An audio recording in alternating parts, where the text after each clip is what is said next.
Sorry. Good morning, everybody.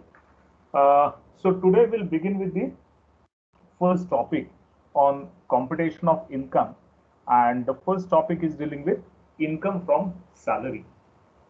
If you recall our earlier discussions, then we have discussed that the income under the provisions of tax laws, income tax law, is computed under 5 different heads. We call it as heads of income, and there are 5 heads of income. These are income from salary, income from house property, income from business or profession, income by way of capital gains, and income from other sources. So there are 5 heads of income, and the first among them is income from salary. Is the screen clearly visible to all of you? Then we can start with the presentation and discussion. Yes, sir. Yes, sir. Yes, sir. Yes. So these 5 heads of income, the first among them is income from salary, and today we'll begin with the discussion of income from salary. Now, there are 3 sections when we deal with income from salary. Section 15 deals with scope of income, or it tells you what will be considered as income from salary. Section 16 deals with deductions from salary income. So when you compute salary income, what is to be deducted from that, that is provided by section 16. And section 17 tells you definitions of certain terms in the context of salary income. Apart from these 3 sections, we will also be discussing some of the subsections rather, of section 10, which deals with items of income which are not liable for tax. So those items of income which are related to salary income but which are not liable for tax will be discussed by us as part of section 10. So with these few opening words, let's begin with what are the provisions of section 15 that deals with scope of income. Now, when we say scope of income, it means what can be considered as income under the head salary. And there are 3 subsections or 3 provisions in this. The first one says that any salary due from the present or from the past employer. So here the salary is considered on the basis of accrual, because the provision says any salary due, that is receivable. So if any salary is due, then it is part of your salary income of the previous year. But from whom it can be due? It can be either from the current employer, either from the present employer, or it can be due even from the ex-employer or past employer. Suppose there are some amounts which are still due from the past employer or from the ex-employer, it will still be considered as part of your income from salary. So salary in the first instance will include both income due or salary due from the current employer, present employer, as well as the salary due from the ex-employer or the past employer.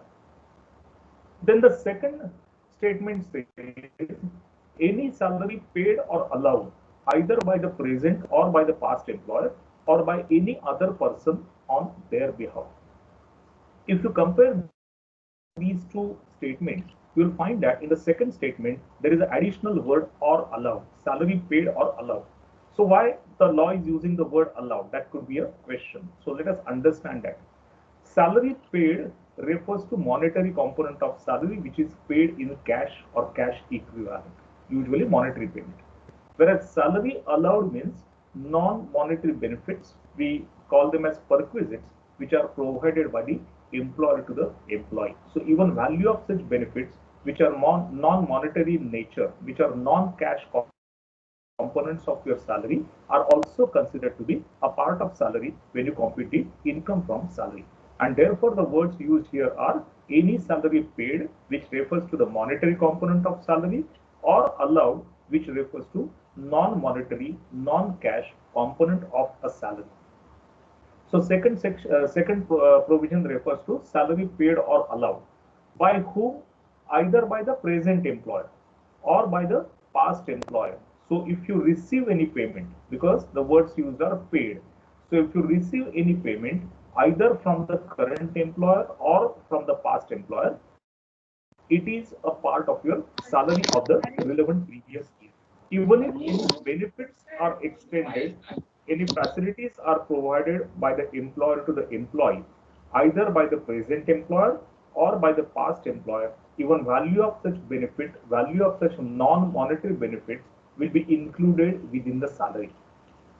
Now, in this particular statement, you will find one more extension saying that or other person on their behalf. That means any salary which is either paid or allowed either by your employer or by somebody else on his behalf, that will also be considered as part of your salary. So salary paid by current employer, salary paid by past employer, or salary paid by any third person on behalf of your employer is included in the second part of the statement. Similarly, any non-monetary benefit provided by the current employer or by the past employer or by any other person on behalf of your employer is still considered to be a part and parcel of scope of income under the head salary. Are you clear about first two statements, what we discussed so far? Yes, sir. Now we go to the third statement. The third statement says any arrears of salary paid or allowed by the present or by the past employer or any other person on their behalf if not charged to tax earlier. So third statement refers to what is called as arrears of salary. What is meant by arrears of salary? Arrears of salary is basically a differential in the salary which was paid earlier and which is actually payable to you. Usually, arrears of salary will whenever there is a change in salary, your salary is effective effect to earlier period. And in such a scenario, normally you will have the arrears of salary. Suppose the salary is revised in a particular year, but the revision is effected or the increase in is effected with the benefit going back to 2 years. So for past 2 years, the employee must have been paid salary as per the old salary structure. Now, as per the arrangement, he should get the new salary even for that period. So the difference will be calculated, and that is known as arrears of salary. So these arrears of salary either paid or allowed by current employer, present employer, or by past employer or any other person on their behalf, provided that it has not been charged to tax earlier. So whenever an employee receives any arrears or whenever an employee is provided with any non-monetary benefits which are in the nature of arrears, either by current employer or by the past employer or any other person on their behalf, then it is also considered as part and parcel of your income under the head salary. Now, let us, somebody's mic is on. Could you please switch off the mic? Otherwise, I will have to go and mute everybody, which will take time.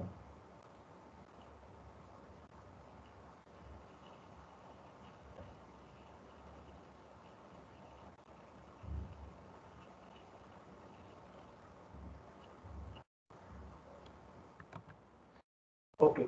Now, when we discuss these three clauses together, then what do we get?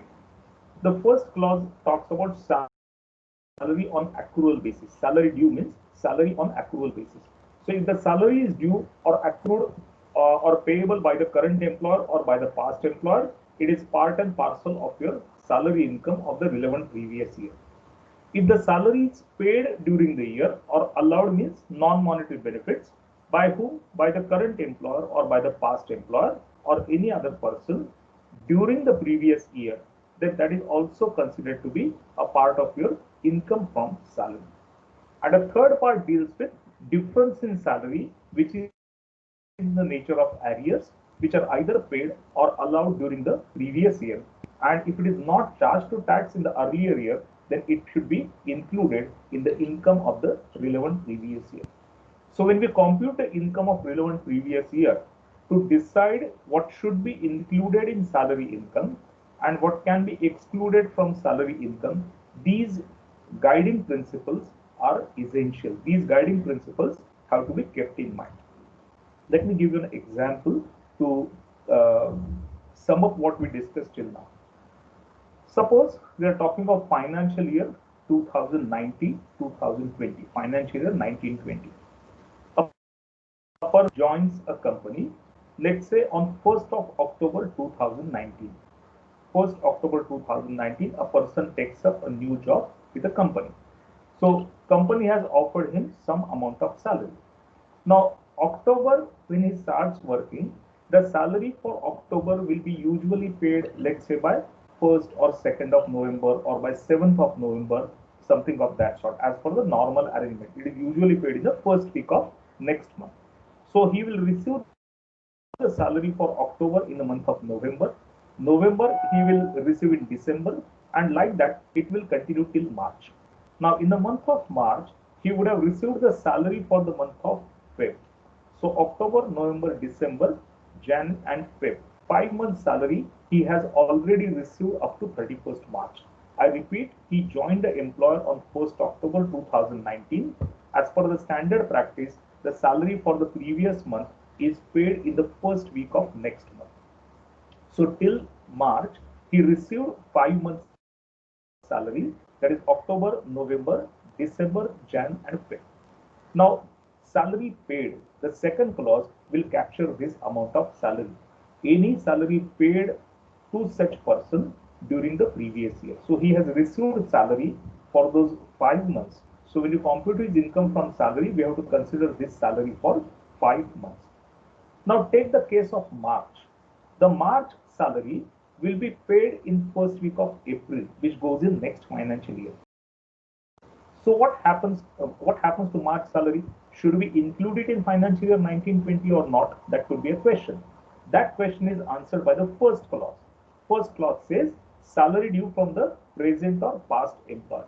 So on 31st March, usually the salary will become due because you have rendered the services as per the contract of employment. So since you have delivered the services as per the contract of employment, you will be eligible to receive the salary on 31st March. It is actually paid in subsequent month because of the standard practice. So on 31st March, the salary for the month of March is also a part of income under the head salary for financial year 2019-2020. So that means on 31st March 2020, you are going to consider 6 months salary. Out of that, 5 months up to Feb is actually paid and 1 month is due from the current employer. So this is how we have to interpret this particular clause. Now when we put together these clauses, there is one very important principle, and that is applied in taxation of salary. And the principle says salary is usually taxed either on receipt basis or on accrual basis, whichever comes first, whichever happens earlier. So once it is taxed in first instance, either on accrual or on receipt basis, it will not be taxed again. So continuing the same example, salary for the March we have considered in the financial year 1920, though not paid, it has become accrued, it has become due on 31st March. So we are considering that income as income of financial year 2019-2020. Now that salary will be paid to the employee in the month of April 2020. So the question will arise whether it will be considered by second clause as salary paid in April and again considered in financial year 2021. The answer is no, because you have already considered that in the month of March on accrual basis. It will be considered only once, either on due basis or on accrual basis, whichever is earlier. And therefore, since we are applying this principle, if you receive any advance salary, that will also be treated as the income of the relevant previous year. For example, in the given example, in the month of March, suppose the employee receives a salary for March, so he has already received 6 months salary. Now he wants some more money, so he has requested his employer to pay him the salary for April also, and that has been paid in the month of March. It is in the nature of advance salary, but that advance salary will also be then considered as part of your income for financial year 2019-2020 because the salary is paid to the concerned employee. And then in subsequent months, it will not be taxed again, because the basic principle is either on accrual basis or on the receipt basis, whichever is earlier. Is the framework of section 15 clear to everyone? Yes? Hello? Yes, sir. Sir, we could not see the slide.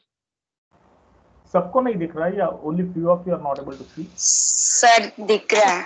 We were in the Sir, first दिख रहा है, sir. No slide. problem. We can't see the accrued basis slide. No, section 15 वाला slide सबको नहीं दिख रहा है. But some of you are able to see, that means the slide is visible. Those who are not able to see, शायद उनका system freeze हो गया है, उनका ये freeze हो गया है. They will have to log in perhaps again and retry. Okay, आपका screen freeze हो गया है. अगर बाकी लोग देख रहे हैं तो that means communication is happening. All others are able to see. Yes, sir. Okay. Then those are not able to see, please check your screens. Please try to log in again, refresh the system, and then you will be able to see the screen again. So these are the basic principles of section 15. Now there are a few more points in the context of section 15 which we need to remember. I hope the next slide is now visible. Yes, sir. Okay. Yes, sir. Yes, sir. Now these are some important points which we considered in taxation of salary. And the first point is there has to be an employer-employee relationship. In order to tax the salary under this head, what we must have is the employer-employee relationship. If there is no employer-employee or master-servant relationship, then it will not be considered as income from salary. For example, suppose a company is hiring a chartered accountant as its finance manager or whatever, and he is given a regular salary. Okay, then there is an employer-employee relationship, and that income will be taxable under the head salary. But suppose a company hires a chartered accountant on what we call it as monthly retainership arrangement. In monthly retainership arrangement, you may provide the services at a fixed cost, at a fixed fee, and for certain number of hours in the given period. It is called as a retainership arrangement. And in that case, there is no contract of employment. So in the second case, when the CA is delivering the services similar to accountancy, taxation, whatever a finance manager would have done, but on retainership basis, whereas monthly fees are fixed, how many hours he should visit the company per week or whatever is also fixed, but there is no employer-employee relationship. Then it will not be taxable as income from salary. So what is important is employer-employee or master-servant relationship. Secondly, once you have master-servant relationship or employer-employee relationship, frequency of payment is not really a material criteria. For example, some people might be paid on weekly basis. Some people might be paid on monthly basis. In few cases, there may be delayed payment after 3-4 months, etc. But that does not make a difference. So frequency at which the payment is made to the employee is not a material criteria. It is only master-servant relationship that will decide whether the income is in the nature of salary or otherwise. Then as we go forward, we'll discuss the definition of salary under section 17. But for the time being, I can just tell you that it includes wages, it includes allowances, it includes perquisites, which are non-monetary benefits, and even the retirement benefits are part and parcel of salary. Some of them may be taxable, some of them may be tax-free, but basically salary covers wages, allowances, fees, benefits, bonus, incentive, value of perquisites, retirement benefits, everything. A person may receive salary from more than one source. In a sense, a person may be a part-time employee of 2 or 3 different companies, but that does not make a difference. As long as employer-employee relationship is there, that entire income is taxable under the head income from salary. Now, Even if you surrender the salary to your employer, you say that don't pay me the salary, or you waive your claim on salary, that is a surrender of salary. But still it will be taxable in the hands of concerned employee. So merely because salary is surrendered to the employer does not mean that it will not become a part of your taxable salary. There is only one case: if the salary is surrendered to the government, then it will not be taxable in the hands of the employee. Otherwise, it will still be a part and taxable salary. Then tax-free salary.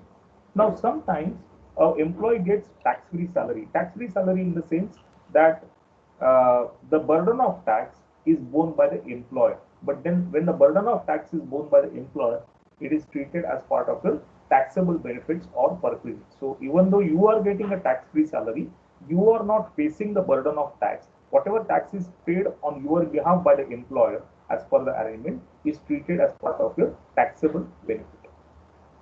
Then last principle is taxed on accrual or receipt basis, whichever is earlier, which I have already clarified while discussing the earlier slide. The salary is taxed only once, either on accrual basis or on the receipt basis, whichever comes first, whichever is earlier. That is the right point in time when the income from salary has to be taxed in the hands of the concerned employer. Are you clear about these points what we discussed so far? These are some of Yes, the sir. Yes, sir. guiding factors when we consider the income under the head salary. Okay, then let's move ahead. Now we come to section 17 and we'll try to find out what is the meaning of salary. Now section 17 defines three terms. 17.1 defines salary, 17.2 defines perquisite, and 17.3 defines one more term called as profits in lieu of or in addition to salary. So this is a brief summary of what 17.1 says. 17.1 says salary includes wages. So wages are basically for workforce which is employed in factories and those kind of places. So wages are also included as part of salary. Any annuity or pension. Annuity is a periodical payment and pension is a post-retirement benefit. Many a times annuity or pension both are received only after the retirement. Sometimes it is received directly from the employer, or it may be received from somebody else on behalf of the employer. For example, annuity or pension may be paid by the employer either after the retirement or resignation, etc. Or it may be paid by a third agency on behalf of the employer after the retirement. In either case, it becomes a part of your salary. For example, life insurance corporation or similar insurance companies offer what is called as annuity plan. So in that annuity plan, what happens? The employer will make a contribution to insurance company. And when the employee retires, he will get a recurring payment called as annuity from the insurance company. So this is also taxable or included under the head salary because this annuity is paid on behalf of your past employer, on behalf of your ex-employer. Then it includes advance salary. I gave you an example of advance salary where I said that if the salary for April is also received in the month of March, then it will be taxable as income of the March in the relevant previous year because advance salary is included within the definition of the word salary. Leave encashment. Whenever you are eligible to get a leave benefit, certain number of days as leave during the year. Suppose a person has not utilized, not availed the leave, then there may be a benefit whereby this leave will be converted into cash and he will get the equivalent component amount in cash. That is called as leave encashment. It is the unutilized leave which you have not taken and therefore you can take the cash in lieu of that particular leave. That is called as leave encashment. That is also taxable as salary. Then gratuity. Gratuity is a lump sum payment given to the employee either on retirement or on resignation or on death, etc.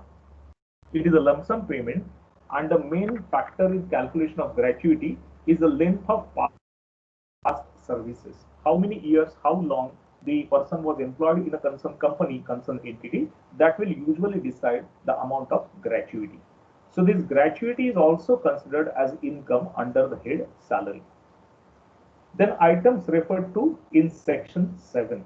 Section 7 talks about what is called as income deemed to be received in India, and it includes contribution by the employer to the recognized provident fund in excess of specified limits, interest paid on the balance in recognized fund account, provident fund account in excess of the specified limits, etc. So those components which are referred in section 7 are also treated as part and parcel of income under the head salary. Then salary also includes any fees, commission, bonus, incentive which you receive from your employer. It includes perquisites. Perquisites are non-monetary benefits, non-cash benefits. For example, a car is provided to the employee for his personal use. That is a non-monetary benefit. Entire expenditure on car is taken care of by the employer.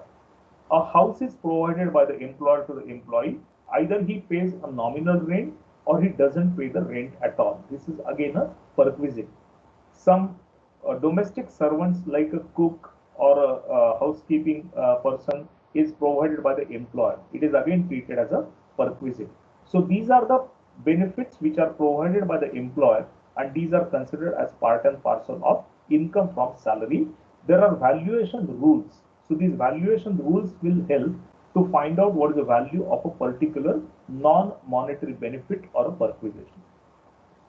Profits in addition to salary. These are some additional payments made by the employer to the employee, which are actually capital receipts, but these are specially brought to tax as profit in addition to salary. Usually, most of the income which is taxable is a revenue receipt, but few of the capital receipts are also liable for tax, and those are provided in section 17 subsection 3, which deals with profits in addition to salary. So those capital receipts will be still treated as part of income from salary. Then contribution to pension schemes. If the employer is making any contribution for the benefit of employee to the pension schemes, even those amounts are considered as income from salary. So section 17(1) tells us what is the meaning of salary and includes all these things. It includes practically everything what you receive from the employer. Your salary may have different components of income. For example, the very common practice is to have what is called as basic salary, dearness allowance, house rent allowance. You may have uniform allowance, you may have travel allowance, you may have daily allowance, you may have food allowance, you may have conveyance allowance. So these are several benefits and payments made to the employee. There may be payments like incentive or bonus or those kind of payments. Those are also part and parcel of your salary income. So all these payments, including value of non-taxable benefits or perquisites, are also treated as income under the head salary. Are you clear about the provisions of section 17(1)? Yes, any query on this? No, sir. No, sir. Then we refer to section 17(2), which defines perquisite. And it says that the term perquisite includes the following. So which are the perquisites? First one, value of rent-free accommodation. Suppose the employer is providing a house to the employee, which is a rent-free accommodation. Then such house provided by the employer, such facility provided by the employer is treated as a perquisite under the provisions of section 17 subsection 2. Then second point says value of concession in the respect of rent of accommodation. Now if you go by the first point, it is a rent-free accommodation. So employee does not pay any rent. But if you go by the second clause, it is a concessional rent or a nominal rent which is paid by the employee. So whether it is a free of cost, house is provided free of cost, no rent is paid by the employee, or employee pays a concessional rent or nominal rent, it will still be treated as a part of perquisite. Now when this house is provided to the employee, it could be a furnished house. Furnished means it will have all the furniture, kitchen gadgets, air conditioners, everything. that is a furnished house. Or it could be an unfurnished house where furniture, electronic gadgets, air conditioners are not provided by the employer. Whether it is furnished or whether it is unfurnished accommodation, both are considered as perquisite. Whether it is rent-free or concessional rent, both are treated as perquisite. What will differ is only the valuation. So only the valuation changes depending on whether it is a rent-free, concessional rent, furnished or unfurnished. But essentially all of them are treated as non-monetary benefits or perquisites. Then value of any benefit or facility in case of specified employees. There is a category of certain employees called as specified employees. So for specified employees, any benefit or any facility becomes a perquisite. Then payment towards personal obligation. If the employer makes any payment to discharge the personal obligation of the employee, then it will be treated as a perquisite. Personal obligation means a personal liability of the employee which otherwise employee only would have paid. For example, employee has to pay his monthly electricity bills for his residential accommodation. That is his personal liability. Suppose that is paid by the employer. Then what happens? It is a payment towards personal obligation. It will be treated as a perquisite. Then payment towards life insurance contract. If there is a life insurance policy or contract on life of the employee and the premium is paid by the employer, then it becomes a perquisite. Next is issue of shares under employee stock option plans or sweat equity. These are shares issued to the employees of the company on the basis of their performance. On the basis of their performance, they are eligible for certain number of shares in the employer company, and these are usually offered at a concessional price as compared to the market price. This practice is very common, especially in software industry, and now it is even extended to other industries as well.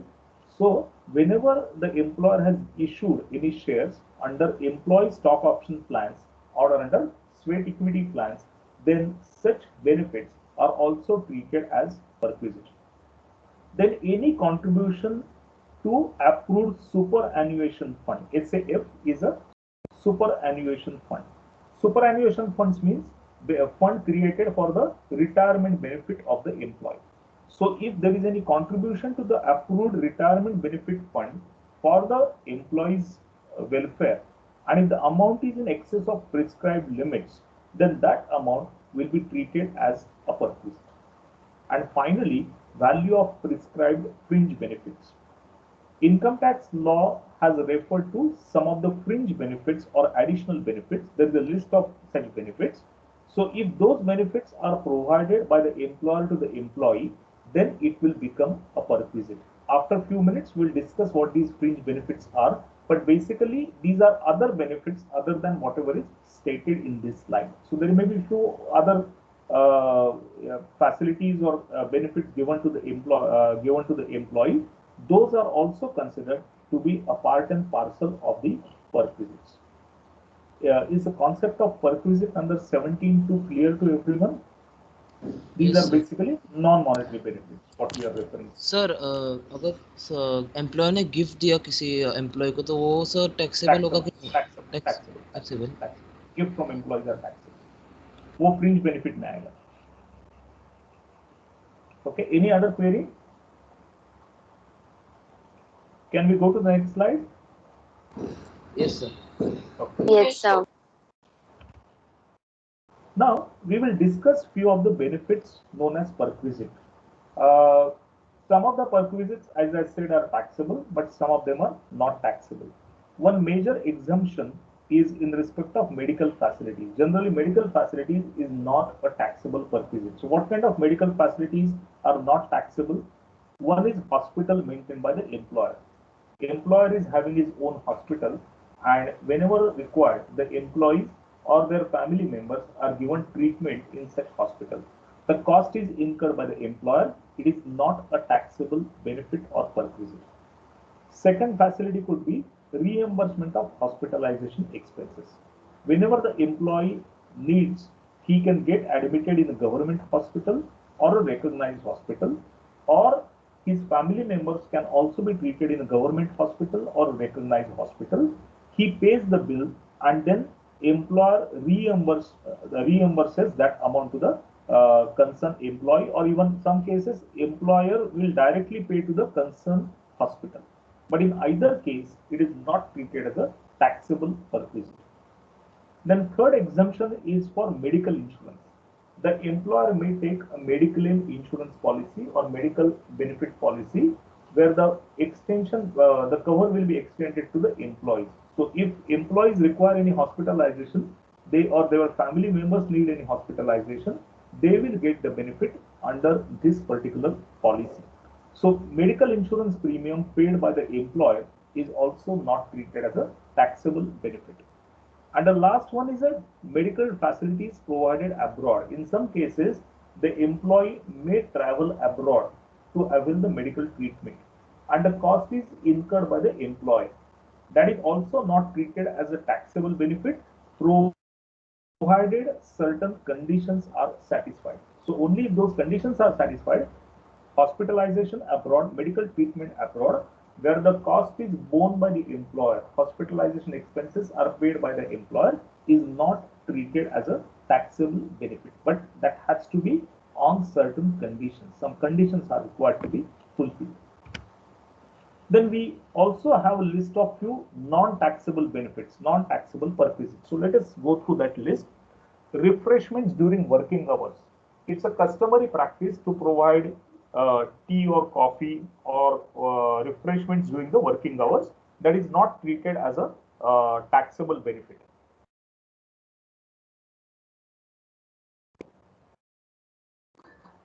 Then providing food coupons to the employees up to a particular limit, which can be used by the employees in hotels, etc., and avail the food facility.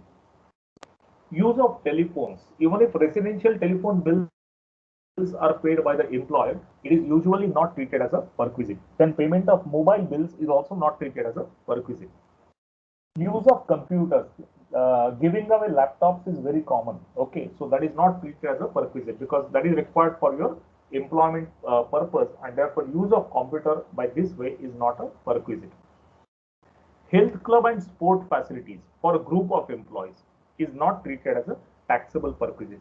For example, in a bigger industrial setup, refineries, larger steel plants like Tata Mills in steel mills in Jamshedpur, you have a huge township for employees, and these townships also have health clubs, sports facilities for the benefit of employees.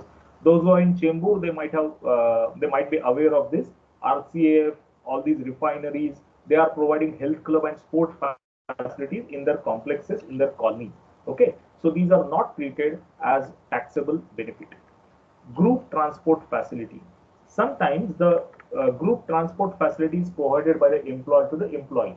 Say a bus is arranged, or a carpool is arranged, or a common vehicle is arranged to ferry the employees from their place of residence to the workplace. That is also not treated as a taxable benefit.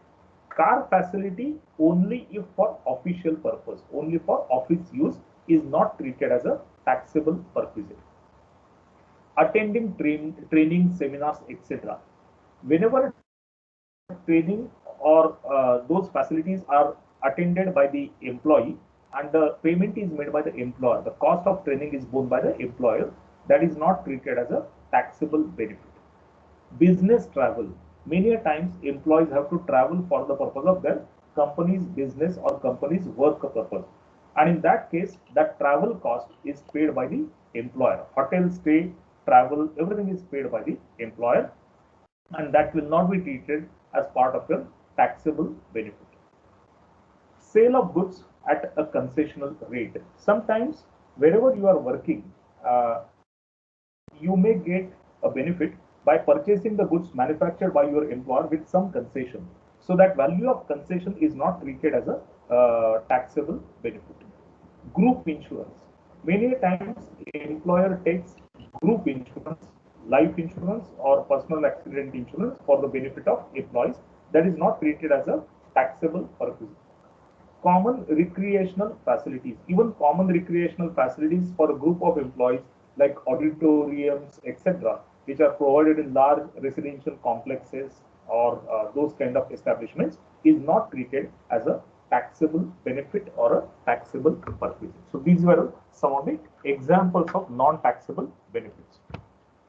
Then these are the benefits which are taxable but only for specified employees. Okay. So for specified employees, what is taxable? Services of a sweeper, watchman or gardener where the wages are paid by the employer. Then supply of gas, electricity, water, etc. for domestic purpose. Again, that is if provided to specified employees, then it is taxable. Educational facilities for family members, that is also taxable. So for specified employees, all these benefits are taxable, but for non-specified employees, these benefits will not be taxable. The concept of specified benefits, I'll just tell you in brief. Usually, specified employees are employees who are shareholders in the company with a shareholding having exceeding prescribed limit, or directors of the company who are also getting these benefits, and certain other employees whose cash salary exceeds a prescribed limit. Okay, those are known as specified employees. So in their case, all these perquisites are also treated as a taxable benefit. Then some perquisites will be taxable for all employees. Some examples are payment by employer for personal obligation. I was telling an example where electricity bills of the employee, which is his personal liability, personal obligation, that is paid by the employer. It becomes a taxable perquisite. Furnished or unfurnished house. I have already explained and discussed this. Then interest-free concessional loans exceeding rupees 20,000 except for medical purpose. If someone gets a loan from employer for medical treatment, etc., that is not a taxable perquisite. But if it is for other purpose, it will be taxable benefit. Use of any other movable assets other than laptops or computers is also treated as a part of your taxable benefit. And with this, we come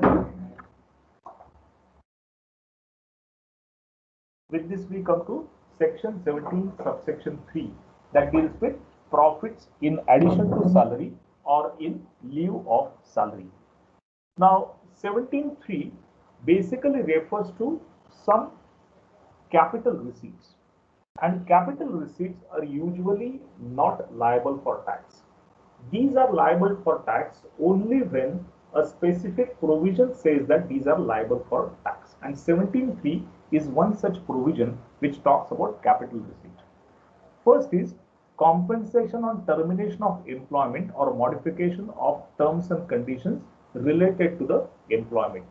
Whenever there is a termination of job, loss of job, or modification of terms related to the employment, and if employee is given some compensation by the employer, it is considered as a capital receipt, but it is taxable under the provisions of section 17, subsection 3.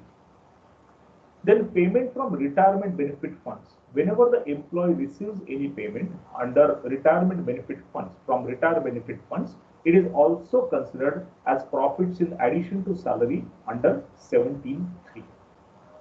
And third one is receipts under Cayman insurance policy. What is this Cayman insurance policy? Cayman insurance policy is one where the insurance company gives a policy on the life of key employees in the organization, managerial positions, etc. So maybe some of the directors, some of the senior managers, for their life, this Cayman insurance policy may be taken by the company. The company will pay the premium to the insurance company. Normally, when the employee dies or passes away, the company will get the policy amount. If the company has endorsed the policy to the employee, then employee will get the amount under this policy if he survives and if there is a survival benefit. So if he receives any survival benefit under Cayman insurance policy where the employee is a beneficiary and he himself receives that amount, it will be treated as profits in addition to salary and it will be taxable under the head income from salary. So these are some of the examples of capital receipts, like compensation on modification of terms, compensation on loss of job or termination of job, payment from retirement benefit fund, or proceeds of key money insurance policy. All of them are essentially capital receipts, but these are liable for tax under the head income from salary. There may be some exemptions to this. Okay, so that we will see in next few slides. But essentially, all of them are considered to be a part of income under the head salary. So with this 17.3, I will conclude today. And in the next lecture, we will go ahead with the discussion on deductions from salary income. Okay, so today's discussion will conclude with this particular